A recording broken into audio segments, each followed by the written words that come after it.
Hola a todos, en este vídeo quería hablaros de las ventajas y desventajas del gas licuado de petróleo, no único válido para Dacia. Como bien sabéis, hay muchísimas marcas que montan este tipo de combustible catalogado en muchos casos como ecológico. ¿Por qué? Porque emiten menos emisiones que en otro tipo de vehículos y menos residuos sólidos, que es donde habría que hacer más hincapié y es donde quizás tiene más ventaja frente a un vehículo diésel. Así que como poseedor de un vehículo de gas licuado de petróleo y que me he informado bastante, os puedo indicar y asesorar bastante si tenéis algún tipo de duda. Pero antes de nada, mira este vídeo y si te queda alguna, coméntamela. ¿Qué es el GPL? Pues es una mezcla de butano y propano. Deciros que la mezcla variaría en función de la época del año. Es decir, puede ser un 40-60% o un 60-40% respectivamente en función del año y del lugar donde nos encontremos. En Alemania, por ejemplo, se hace este tipo de cambio. Incluso dependiendo de la gasolinera, algunos utilizan más una mezcla u otra.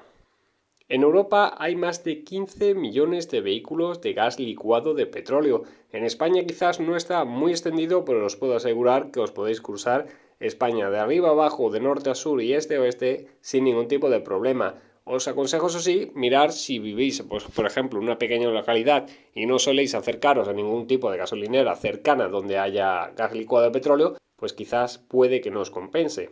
Este tipo de sistemas se podría montar tanto en gasolina como en diésel, pero en el diésel obviamente no compensa. A diferencia de que hay mucha gente que dice no, está prohibido, pero ya os digo que es muy rara vez que alguien vaya a montar en un vehículo diésel este tipo de equipos, porque no compensaría económicamente. Deciros que un gas licuado de petróleo, un vehículo bifuel, en consumos, mirándolo lo que sería la parte económica, puede ser bastante similar a lo que sería un vehículo diésel de hace varios años.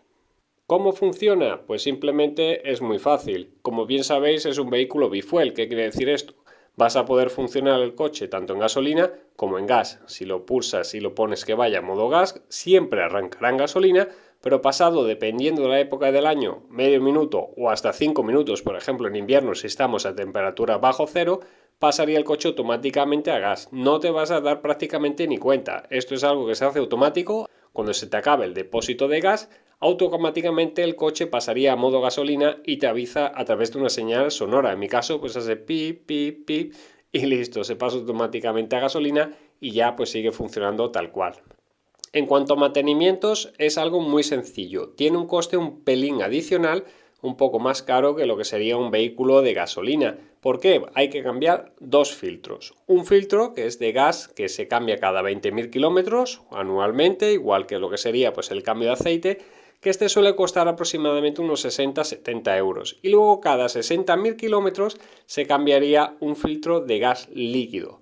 La prueba de estanqueidad también te la hacen, pues dependiendo de la marca, es algo hacerlo de vez en cuando, es bueno, sobre todo para el tema de cuando vayáis a la ITV, ya que os hará falta un certificado especial de un taller que esté autorizado a hacer este tipo de pruebas. En el caso, por ejemplo, de Alemania, donde yo vivo, la misma prueba de estanqueidad te la hacen en la propia ITV, con lo cual no hace falta de que lleves dicho certificado. ¿Es peligroso? Pues no, deciros que lleva un depósito reforzado situado donde está la rueda de repuesto, el coche podría sufrir un impacto y podría, pues digamos, abollarse completamente, incluso que el depósito no le va a pasar nada. Es más probable que pueda tener una fuga o una explosión, por así decirlo, por culpa del depósito de gasolina que lo que sería el gas licuado de petróleo gracias a las válvulas de seguridad que lleva y a todo el sistema. Como bien sabéis, hace unos años hubo un caso, creo que fue en Barcelona, de un taxi Prius que llevaba hubo hubo una explosión y el vehículo pues, obviamente quedó totalmente destrozado. Deciros que ese vehículo todavía no tenía la homologación, no tenía realizada lo que es el sistema y prácticamente ahí quedó la cosa porque es que no estaba finalizada lo que es la instalación. Yo aconsejaría pues comprarlo de fábrica. Si os vais a comprar, por ejemplo, el Sandero que sale ahora con la versión de gas o un Duster, lo que sea, si viene de fábrica es mejor. ¿Por qué? Por el tema de que si lo montáis después hay que ajustarlo muy bien y tenéis que saber si ese vehículo pues es compatible o no. Aparte que las válvulas no vendrán reforzadas tampoco de serie y con lo cual a la larga puede fallar algo más. En cuanto si analizamos las ventajas y desventajas, la ventaja sería que te va a costar lo mismo pues que la versión TC90 si se mantienen los precios como en Francia. Tanto el modelo gasolina, el modelo de gas licuado de petróleo va a costar exactamente lo mismo. Esto es obviamente pues que es un vehículo ecológico y que a la marca le compensa vender vehículos que emitan menos para no tener que pagar ningún tipo de penalización. Además ofrecen ese plus adicional de tener más caballos de potencia en el modelo Eco G100, como su nombre dice, pues tendría 100 caballos frente al TC90 que llevaría pues 90 caballos. Mayor autonomía, date cuenta que vas a llevar dos depósitos, uno el de la gasolina y el otro del gas, que no te va a quitar sitio del maletero, simplemente a cambio pues perderías lo que es la rueda de repuesto del maletero. Vas a tener una etiqueta eco, con lo cual además de emitir menos CO2 que un vehículo de gasolina, se asimilaría, digamos, la emisión a lo que sería más un vehículo diésel limpio, por ejemplo, y pues también realizaría una combustión más limpia, con lo cual teóricamente se cuida muchísimo más al motor y le das menos desgaste que si fueras en modo gasolina. También vas a pagar muchísimo menos impuestos. Esto lo puedo decir yo. En mi caso, por ejemplo, aquí tengo un Sandero del 2006 con gas licuado de petróleo. Pago 24 euros al año frente a los 180 euros que estaba pagando por mi anterior vehículo diésel.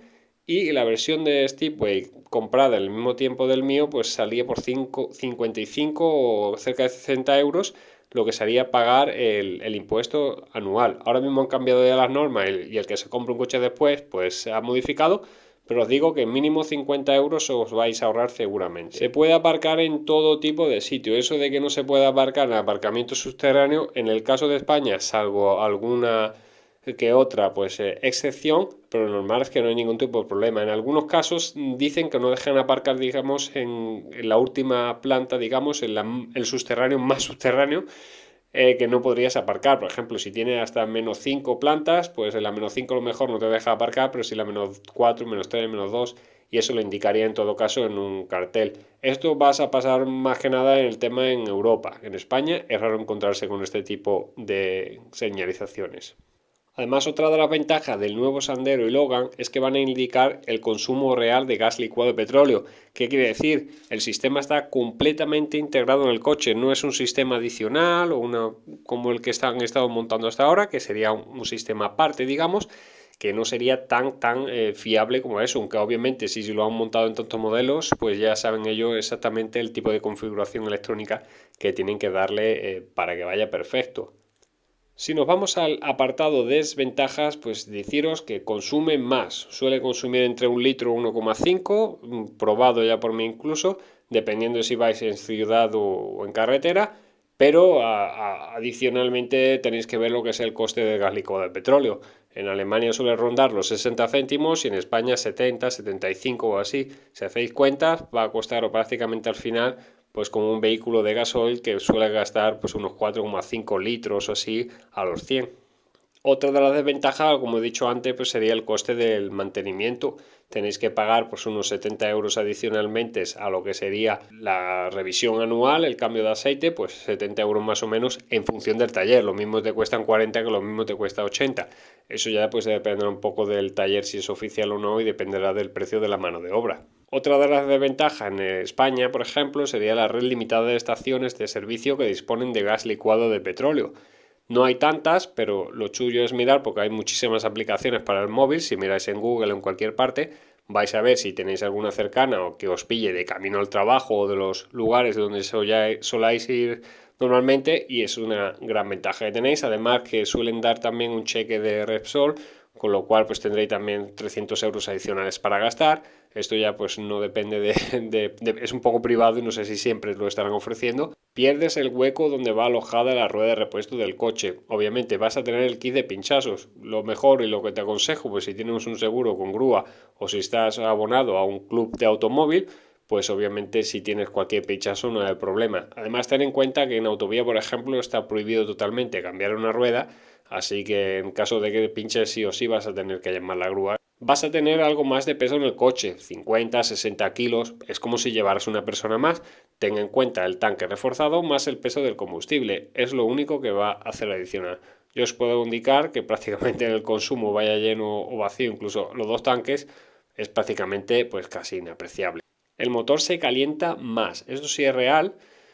Obviamente cada vez están los motores más reforzados y más preparados para este tipo de combustible, pero un consejo, por ejemplo, que me dio el vendedor del coche, que estaba muy puesto, porque me dijo que lleva mucho tiempo con este tipo de combustible, es que en el caso de que vaya a subir un gran puerto de montaña, o si en caso de Alemania voy a ir por la autobahn a 140, 150 durante 100 kilómetros, que en esos dos casos es mejor ponerlo en modo gasolina o por lo menos al poco tiempo de hacerlo. ¿Por qué? El motor alcanza mayor temperatura y es ahí donde se podría hacer un pequeño desgaste prematuro, donde hay que, digamos, reforzar más el coche. También deciros que no sé exactamente el nuevo Dacia, pero normalmente si le vas a pedir mucho al coche, si aceleras a fondo, el coche pasa, digamos, automáticamente de lo que sería de gas a gasolina en ese momento para poder realizar lo que sería la acción que queramos y le pedimos al coche, ya que el gas licuado de petróleo no tiene tanta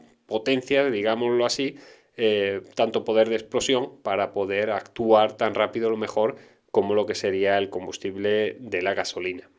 Otra desventaja para el invierno, por ejemplo, es que tarda más en pasar al modo gas licuado de petróleo. Máximo yo me ha llegado a tardar 4 o 5 minutos y yo estoy hablando de temperatura bajo cero, menos 5, menos 10 grados incluso.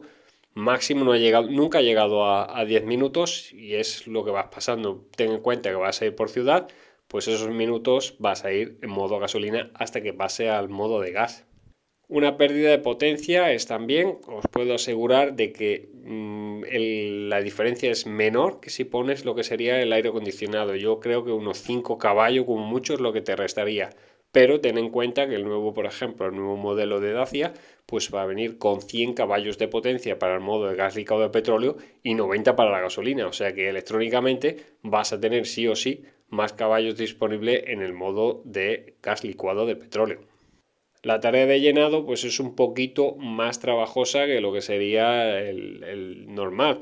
La gasolina es llegar, enchufar la manguera y listo. No, en este caso tienes que utilizar un adaptador, enroscarlo y luego pues pulsar la manguera y aún así darle al botón y dejarlo pulsado todo el tiempo hasta que se llene el combustible completo. Es algo muy sencillo, te acabas acostumbrando y puedes tardar unos medio minuto más, máximo un minuto, que lo que sería si repostaras a gasolina únicamente. También deciros que hay una serie de adaptadores en función del país que vayáis. España tiene uno, luego Francia tiene otro, en Holanda y en Bélgica hay otro y Alemania, por ejemplo, tiene otro, Italia. Hay unos 4 o 5 tipos distintos. Yo lo que hice fue en eBay, miré un pack y por 24 euros me los traje todos. Así que me faltan únicamente el de España, pero bueno, si voy alguna vez por ahí, pues entonces lo compraría en todo caso. Deciros también que en el Speedway, por ejemplo, viene el adaptador francés. Este mismo adaptador lo he visto en mucha gasolina de Alemania, es el más cómodo porque es llegar, poner la pistola y listo. Simplemente hay que ponerlo y no hay que enroscar prácticamente nada. Pero yo digo, esto dependerá un poco del tipo de gasolinera que haya, pero para España normalmente siempre hay que utilizar el adaptador. Datos a tener en cuenta muy importante y que no deberías de olvidar nunca es que en caso que vayas a ir a hacer la prueba de estaquidas, de que no tenga ningún tipo de fugas, si bien te la hacen en la ITV, por ejemplo, pues vas a tener que llevar el depósito más de la mitad. Nunca lo lleves casi vacío porque entonces no te pueden hacer dicha prueba. Yo lo digo por experiencia propia que me ha pasado. Otra cosa también a tener importante es que no llenéis el depósito de gasolina y lo dejéis ahí y nada más funcionéis con el gas.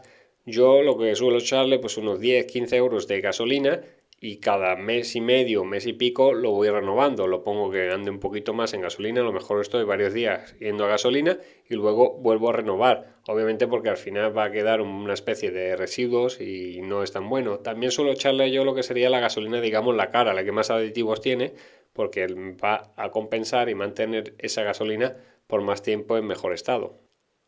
Una de las preguntas más comunes que suele hacer la gente es si huele a gas. Pues no, no huele nada. Lo único olor que vas a sentir cuando enchufas la pistola y la quites, pues que te va a hacer un digamos, por decirlo así, y vas a notar que huele un poquito, pero vamos, no va a oler ni parecido siquiera a una bombona. Dentro del vehículo nunca va a oler. Si huele es mala señal, es que hay una fuga, entonces es mejor parar y llamar a la grúa.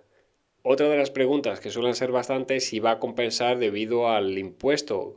Hasta ahora deciros que se ha ido renovando cada 2 o 3 años. Recuerdo de que me compré el coche en 2016, finalizaba en 2018, se renovó al 2021-22 y ahora se ha renovado hasta el 2025 nuevamente. Y probablemente se seguirá renovando siempre y cuando pues, se quiera mantener a esto como un combustible ecológico y que quieran que más gente pues use este tipo de combustible. Pues hasta aquí, esto era todo. Como siempre, puedes dejarnos debajo un comentario si tienes alguna duda o consulta. Dale por favor un like, que eso ayuda muchísimo al posicionamiento del canal. Y nada, pues estamos también como siempre en las redes sociales, tanto Dacialízate como en Diario Life, en función de la temática que más te interese, pues puedes buscarnos tanto en Facebook, en Instagram, en Twitter, vamos, en todas partes. Un saludo y nos vemos en el próximo vídeo. Hasta otra.